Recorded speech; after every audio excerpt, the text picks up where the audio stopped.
mapanabik na eksena sa Little Star. Hatid sa inyo ng new best ever Sunsilk at Tide.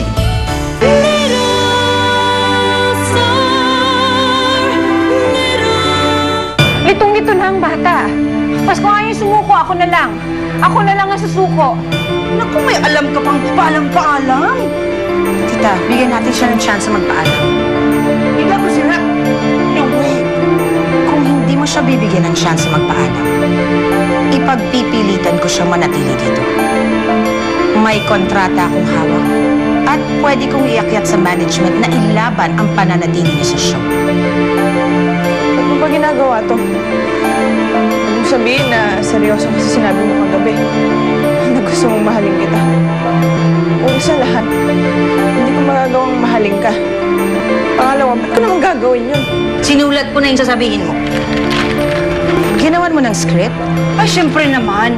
Pagkaagawan pa ng eksena si Gwyneth eh. Oh, at ikaw, kung gusto mo na mayakap at makita si Ninyo bago ka tuluyang umalis, sundan mo naman ito. Nahihirapan na akong alagaan ka. Hindi ka ba masaya kasama ako? Masaya lang ako kapag kasama ko yung daddy mo. Sinasabi ko na, niloko mo kami, at higit sa lahat, niloko mo anak ko. Umalis ka na! Huwag kang mag-alala. Ilang season lang yung pinirmahan namin. At hindi na namin masyadong paiyakin si Ninyo. Nakakasawa na. Meron na kaming next goal, yung mabuo ang pamilya niya. Kaya kung pwede lang ha, huwag ka nang eksena dito ulit. Eh siguro, Helen, mabuti pa. Tawagan mo na kaya si Dave. Manay Angge, kung maaari lang, ayoko na talaga umasa dyan kay Dave. Eh, ikaw ang bahala. Ang sa akin lang naman yung makita na natin si Paula at sana wala naman siya sa kamay ni Lester. Ayoko naman kung saan gano'n.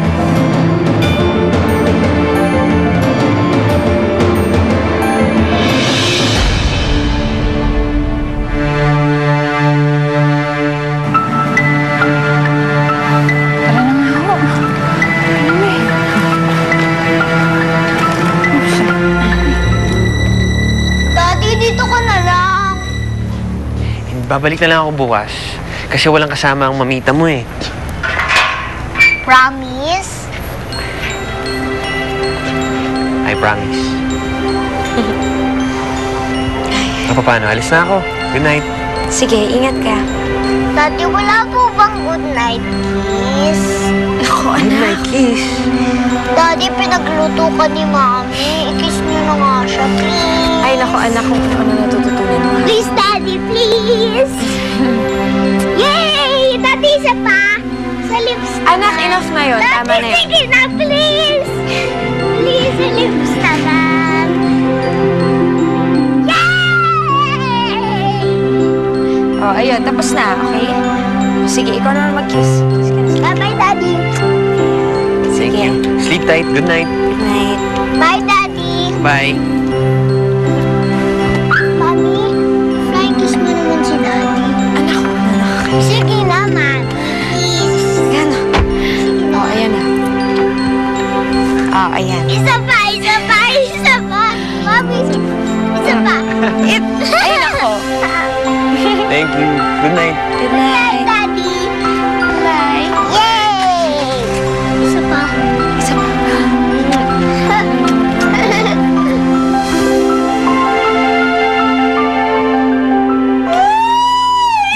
Kilig-kilig! Yung ano Pwede?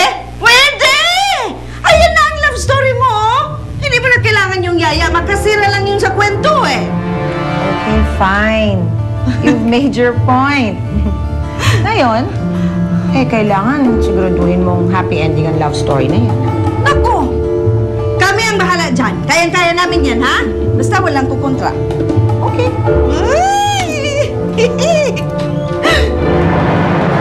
Hindi tayo. Bakit dito mo ako dinala? Sandali lang, meron akong surprise sa'yo eh.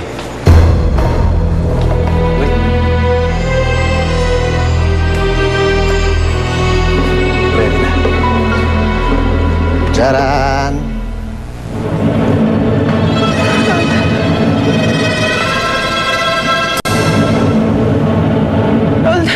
Hop. Halika. No touch. So ano ngayon? Kanino mo gustong sumama? Sa akin o sa kanya? Siyempre sa akin, di ba? Kasi may date pa tayo eh. Ayaw mo? Ha? Sige. Kung ayaw mo, papatayin ko siya. Pagkatapos mo siyang patayin, ate mo naman ang papatayin ko. Gusto mo ba yan?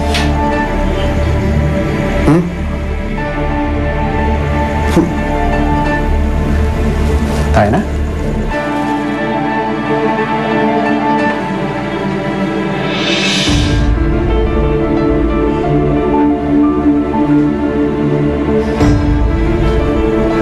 Good night.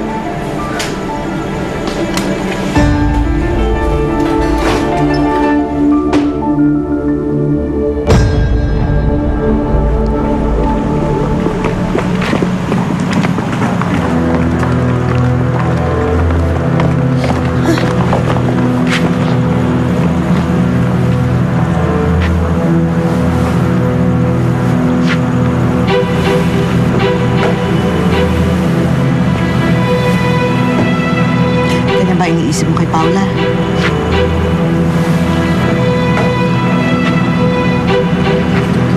Ako na yun. Kahit anong gawin ko, hindi ko maiwasang isipin eh. Ako din eh. Ang bait-bait ng kapatid mo para sa ganyang uri ng trabaho. Hindi siya napabagay sa ganyan. Wala nga babaeng dapat nagtatrabaho ng ganyan. Kasalanan ko to eh.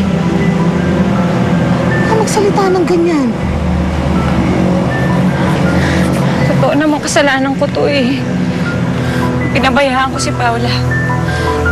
Nung kailangan niya ako, nasan ako? Helen, nasa tabi ka ng anak mo. Kaninyo.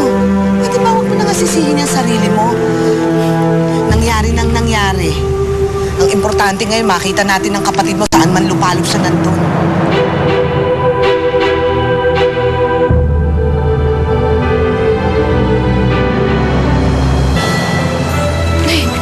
Si Paula yun oh. Saan?